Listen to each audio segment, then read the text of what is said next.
Hey friends, it's Iggy here from the Investing Iguana. Today, I want to sit down with you. Yes, right here in our little Singapore corner, and talk about the big question hanging over OCBC. That is, does a 5.7% yield make up for more earnings pain, or are we just holding on because of habit? If you've ever wondered whether to stick with OCBC right now, you're not alone. Honestly, I'm seeing lots of folks asking, is this yield as safe as it looks, or is there more trouble ahead? So let's walk through this together. From the headline, RHB brokerage call, all the way down to what the numbers really mean for us as Singapore investors. Here's what we'll cover today. The real reasons profit is shrinking, why trading income won't save the day, the role of wealth management, asset quality, a new CEO stepping in, the dividend's real value, and finally, how I see things from my own portfolio. By the way, if you're new to the channel, I've spent years breaking down investing right here at home, making markets more accessible for all of us. So caffeine up. Let's dive in.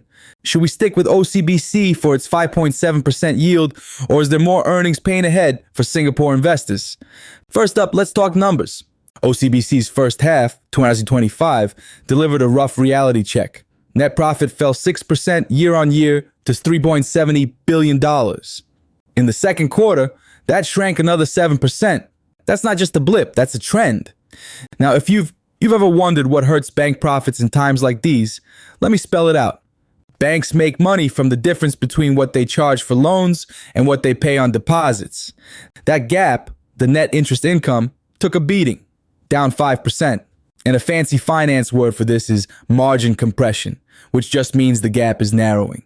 Honestly, when I first learned about margin compression, I kept picturing it like the space in an MRT train during rush hour. Just when you think you have some room, it all squeezes tighter and you barely get breathing space. For OCBC, net interest margin dropped fast, down to 1.98%. By the second quarter, it got even tighter, 1.92%, which is 28 basis points lower than last year.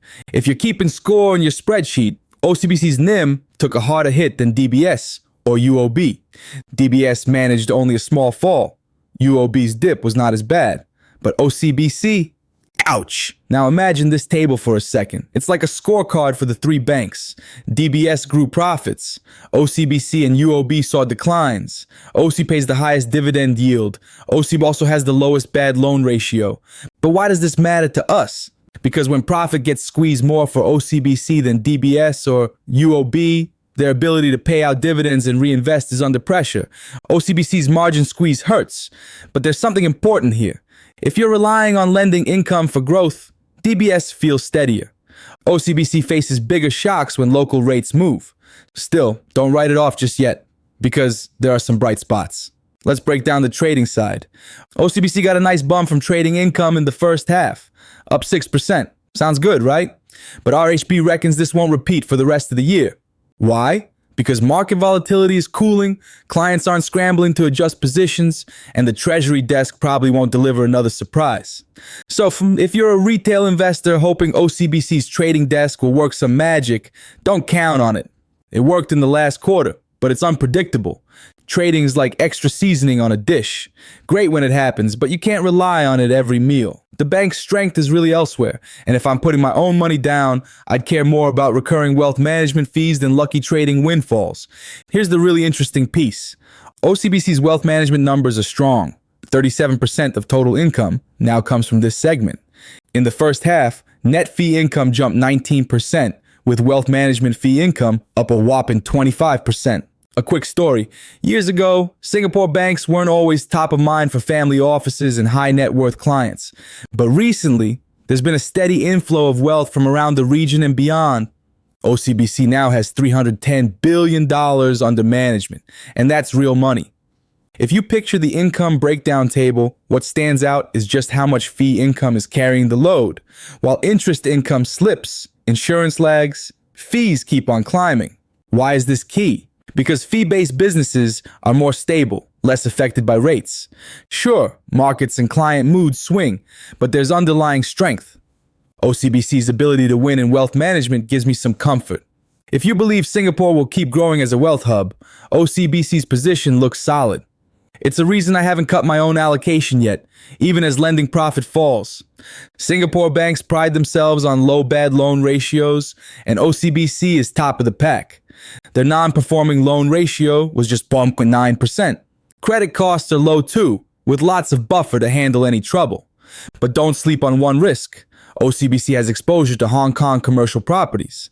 With the property sector under stress, there's a yellow flag here. The bank says they're keeping a close watch and helping clients manage through, but if things go south, we could see credit costs tick up. I love seeing strong asset quality, but I'm watching Hong Kong's property like a hawk. It's not red alert for now, but any slip could mean real trouble in 2026. A reason to size your positions carefully, and maybe trim if you're overweight. OCBC. Helen Wong will step down as CEO at the end of December. Stepping in is Tan Tech Long. Leadership transitions at banks can be tricky, but it's a chance for fresh direction. Tan has deep wholesale banking experience and has led the Strategic Resilience Group, so he knows what's stacked against the bank globally. At the next results call, listen closely to how he frames 2026. Is he going to tweak strategy, double down on wealth, chase riskier overseas markets? Here's a quick summary of the timeline. Helen Wong retires Dec 31, Tan takes over Jan 1, third quarter results will preview what's ahead. Transitions are almost always a bit of a wild card. Helen Wong did well in a stable period, but the new environment is tougher. For me, it's time to be patient, watch Tan's first moves, and decide how much conviction I have for OCBC in my portfolio. I always set a 9-month watch window for new CEOs. No panic selling, but ready to move if things get wobbly. Let's get back to the headline. That 5.7% yield. OCBC's payout looks juicy, the highest of all local banks. There's even a $2.5 billion capital return plan, including special dividends and buybacks. Their capital ratios are strong, with plenty of firepower to support payouts. But here's what I always remind myself, and my friends at Kopi, dividends aren't guaranteed. If profits slip for another year, payouts can shrink. The current ratio is generous, but not carved in stone. That 5.7% yield does beat T-bills and OA interest. For CPF and SRS, it's a healthy complement, but don't rely entirely on it for retirement. Even a blue-chip bank can take a hit, so keep things diversified. Quick fact for anyone thinking of using CPF or SRS funds, yes, OCBC is eligible. You can buy it with your CPF ordinary account, up to 35% in stocks, as long as you've got more than 20K in OA. SRS gives you broader flexibility too. Whenever friends ask me about CPF investing, I say, look for safety and yield, but never bet everything on one horse. OCBC fits the bill for a core holding, but there should always be some global equities and local REITs in the mix. Singapore investors love CPF hacks, and OCBC works for this play. Just remember, it's long-term money, so think in decades, not quarters. Here's where it gets real. OCBC faces ongoing NIM compression, slower loan growth, Hong Kong property risk, global headwinds, and leadership change. Each is manageable alone, but together, that's a lot of moving pieces. I know this sounds heavy, but for most portfolios, managing risk matters as much as chasing yields. I always run a stress test on my own lineup. If OCBC fell 20%, would I still hit my long-term goals? If not, it's time to rebalance. As Singapore investors, we know that steady isn't the same as guaranteed. Use OCBC as one layer in a multi-layer retirement sandwich, not the bread and the meat. Balance risk, watch for surprises, and never chase yield blindly. Before we wrap, if you want all the tables, scenario checklists, and the written version, they're on my Substack. Links down below. Here's my honest take. OCBC is a hold, not a buy, for momentum.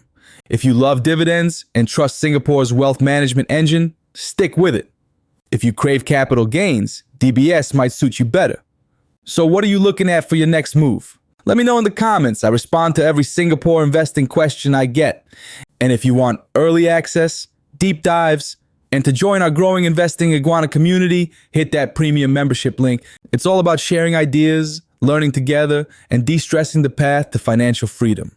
Check out my previous video where I compare DBS, UOB, and OCBC in more detail. Linked just above, and keep investing wisely. See you in the next one.